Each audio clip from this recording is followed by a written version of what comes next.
Assalamualaikum warahmatullahi wabarakatuh. Perkenalkan, nama saya Alvina Dianutami. Di sini saya ingin menjawab soal UTS Bahasa Indonesia.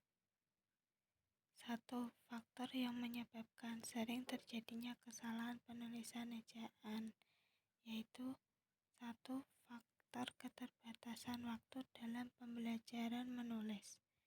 Dua, kurangnya penguasaan penulis ejaan. 3. Kurangnya ketelitian dalam menulis. 4. Ketidaktahuan penulis.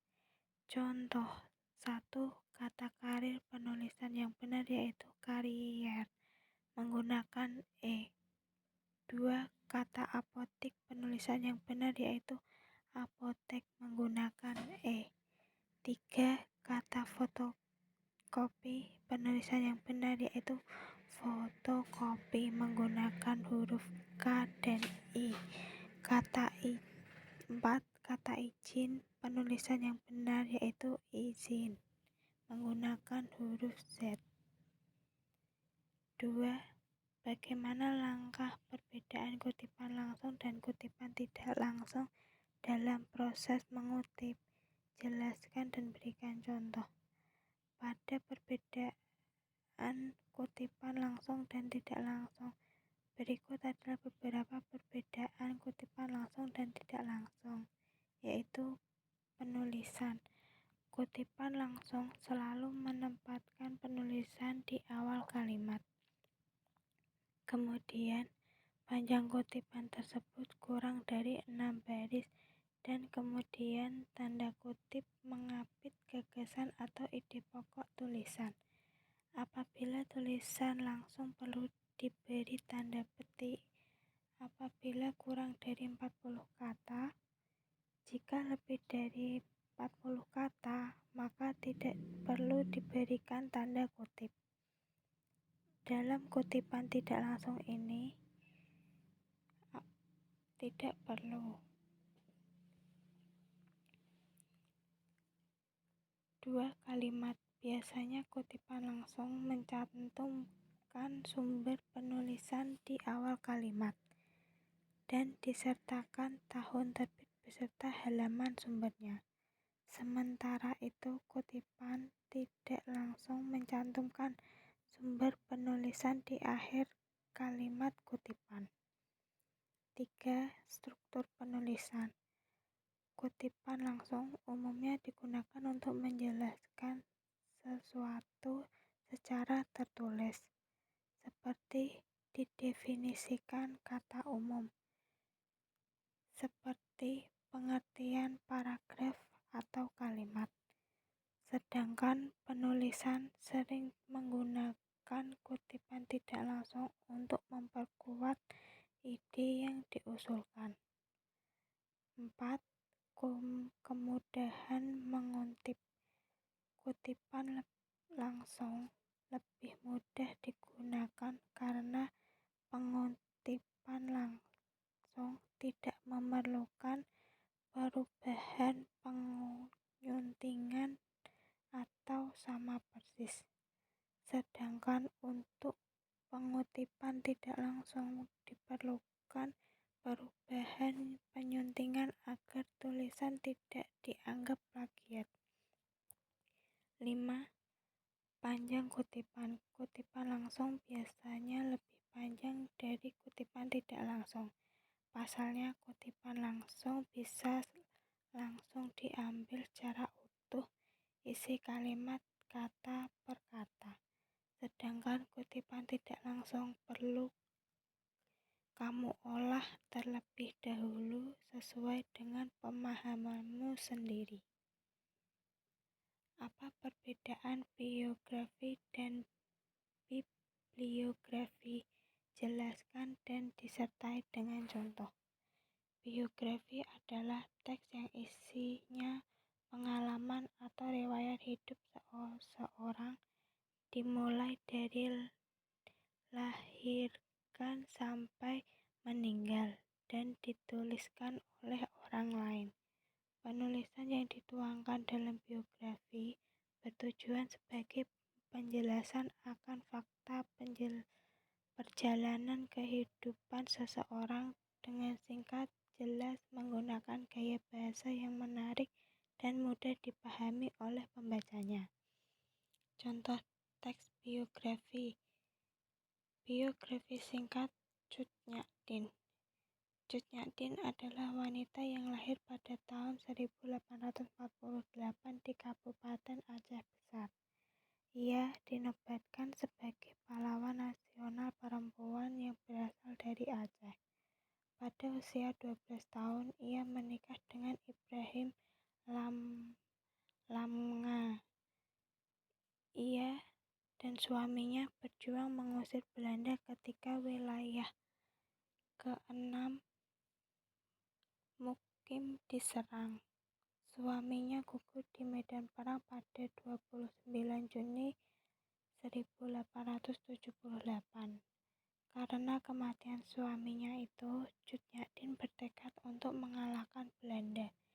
Ia memimpin pasukan kecil yang dilancarkan perlawanan terhadap Belanda di daerah pedalaman.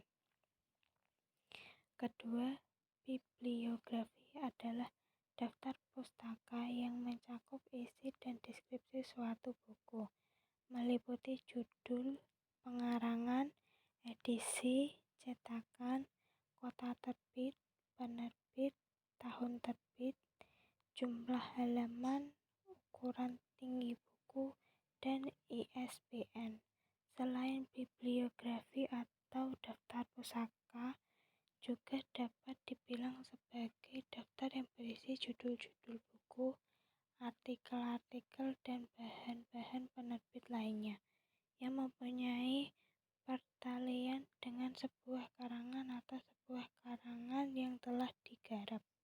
Contoh, daftar pustaka dengan penulisan buku terdiri dari 3 orang. Khadijah Sabarti, Maidar G. Asjad, dan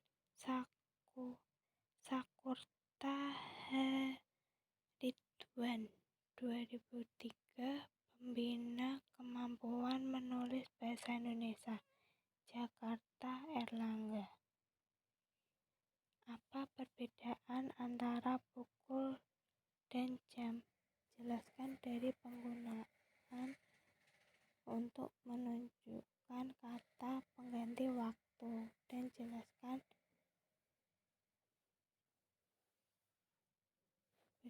dan berikan contohnya. Penggunaan kata jam di sana sangat patut mendapatkan sorotan tersendiri. Soalnya, menurut buku Praktis Bahasa Indonesia Jilid 2, kata jam tidaklah sama dengan kata pukul dan punya makna yang berbeda. Menurut buku tadi, kata jam bermakna sebagai jangka waktu, sedangkan kata pukul berarti saat tertentu. Biasanya kita menggunakan kata jam untuk menunjukkan waktu. Misalnya pada jam 12 siang kita pulang dari sekolah. Sedangkan kata pukul jarang digunakan sehari-hari dan kebanyakan digunakan untuk hal yang lebih formal, seperti di undangan maupun acara televisi. Contoh, rapat itu akan dimulai pada pukul 10. 2. Kami bekerja selama 8 jam sehari. Bahasa berdasarkan hakikatnya merupakan sistem bunyi bermakna. Jelaskan pernyataan tersebut dan apa kaitannya antara sistem bunyi bermakna dengan penggunaan bahasa. Dimulai dari pendapat Chair dalam Mulyastuti 2014 halaman 13 yang mengungkapkan bahwa ciri bahasa atau hakikat bahasa adalah satu, bahasa itu adalah sebuah sistem yang berarti bahasa memiliki susunan teratur, berpola yang membentuk suatu keseluruhan yang bermakna atau berfungsi. 2. Bahasa itu berwujud lambang. Kata atau gabungan kata dalam bahasa terdiri atas lambang-lambang bunyi. Contoh adalah huruf A hingga Z dalam alfabet. 3. Bahasa itu berupa bunyi, namun spesifik terhadap bunyi-bunyi bermakna yang dihasilkan oleh alat ucap manusia. Bunyi tersebut disebut dengan fon atau fonem. Bunyi di luar bersin atau batuk dan sebagainya. 4. Bahasa itu bersifat arbitrar, dipilih secara acak tanpa alasan tetapi berdasarkan kebiasaan. Atau sepatu disebut sepatu. Mengapa tidak disebut alas kaki? Karena bahasa itu arbiter, mana suka. 5. Bahasa itu bermakna, yaitu kata atau morfem pada dasarnya telah memiliki makna, namun jika disusun dalam kalimat tidak bermakna, maka kalimat tersebut bukanlah bahasa. Oleh karena itu, segala ucapan yang tidak bermakna bukanlah bahasa. Mengapa sering terjadi kesalahan penulisan tanda koma? Jelaskan disertai 5 contoh kesalahan tersebut. Tanda koma banyak disalahkan pengguna pada kondisi berikut.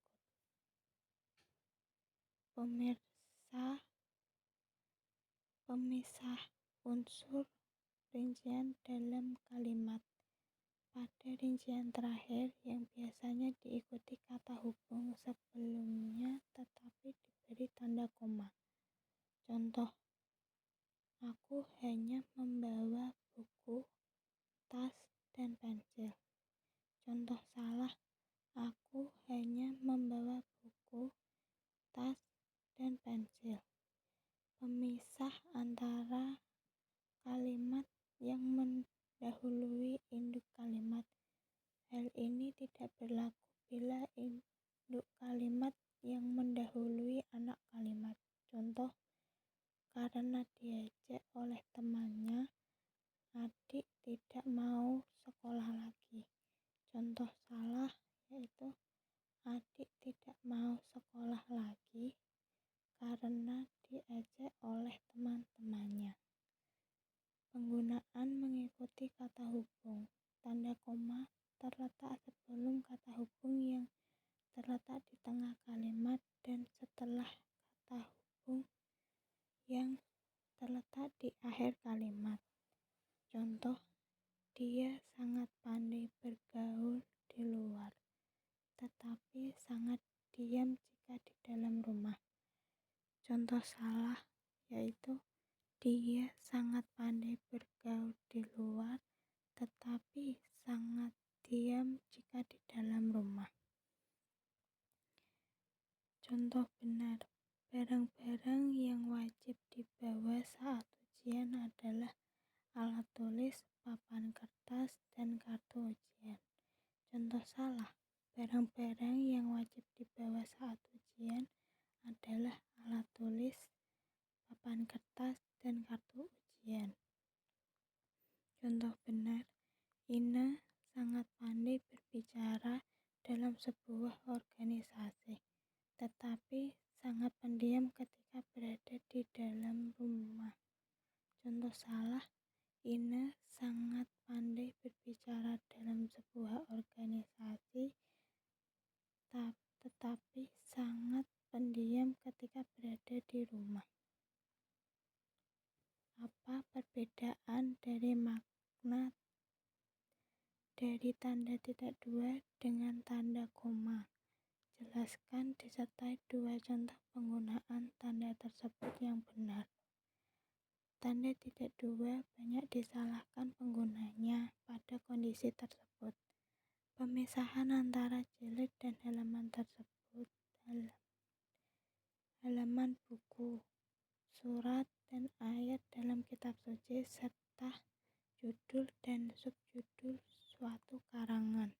Contoh benar: tata laksana diabetes mellitus, diagnosis, terapi, dan upaya pencegahan. Tanda titik dua dipakai pada akhir suatu pernyataan lengkap yang diikuti perincian atau penjelasan. Misal, mereka memerlukan perabotan rumah tangga, yaitu kursi, meja, dan lemari. Hanya ada dua pilihan bagi para perjuangan kemerdekaan: hidup atau mati. Tanda titik koma banyak disalahkan pengguna pada kondisi berikut. Pemisah unsur rincian apabila dalam kalimat tersebut juga telah digunakan tanda koma. Apabila tidak ada tanda koma sebelumnya, meskipun tidak salah, namun lebih disarankan untuk mendahulukan penggunaan tanda koma. Contoh benar: susunan acara Jalan Sehat hari ini adalah pembukaan oleh Ketua RT, Ketua RW, Ketua RT, dan Ketua Panitia yaitu senam Jalan Sehat, serta pembagian konsumsi PIN dan doorprize. Tanda titik koma yang dapat dipakai sebagai pengganti kata penghubung untuk memisahkan kalimat setara yang satu dari kalimat setara yang lain dalam kalimat majemuk. Misalnya, hari sudah malam, anak-anak masih membaca buku, ayah menyelesaikan pekerjaan, ibu menulis makalah, adik membaca cerita pendek. Jelaskan mengapa sering terjadi kesalahan penulisan huruf miring. Berikan contoh kesalahan tersebut disertai dengan pembenarannya. Penyebab sering terjadinya kesalahan dalam penulisan huruf miring yaitu kurangnya pemahaman dan kesalahan penulisan. Huruf miring digunakan untuk menegaskan atau mengkhususkan huruf, bagian kata, atau kelompok kata dalam kalimat atau penegas. Contoh penerapan huruf miring berdasarkan syarat adalah sebagai berikut. Apabila seseorang dikatakan sebagai orang yang panjang tangan, artinya dia suka mencuri. 2. Dia baru-baru ini menjadi kembang desa. Jelaskan bentuk kesalahan penulisan konsonan dan vokal pada penulisan karya tulis ilmiah. Berikan contoh kesalahan tersebut disertai dengan pembenarannya. Di Kabupaten Kudus, selain ditemukan kesalahan berbahasa Jawa pada pemakaian huruf vokal, juga terdapat beberapa kosakata yang salah dalam pemakaian huruf konsonan. Beberapa kosakata tersebut masih salah dalam pemakaian huruf konsonan dan konsonan pada papan nama pertokoan di Kabupaten Kudus ada sebagai berikut. Berikut merupakan contoh data yang masih salah dalam pemakaian huruf konsonan, yaitu 1. Podomoro, seharusnya pada marah. Pemakaian frasa yang bercetak tebal pada contoh nomor 1 juga masih salah karena terdapat kesalahan pemakaian huruf vokal, yaitu terlihat pada penulisan frasa Podomoro. Karena penulisan tersebut menggunakan fonem konsonan, frasa tersebut menjadi benar sesuai dengan ejaan bahasa Jawa yang disempurnakan. Apabila konsonan D tersebut diganti dengan fonem konsonan D, maka frasa Podomoro seharusnya ditulis dengan pada Mara yang berarti berdatangan. Terima kasih.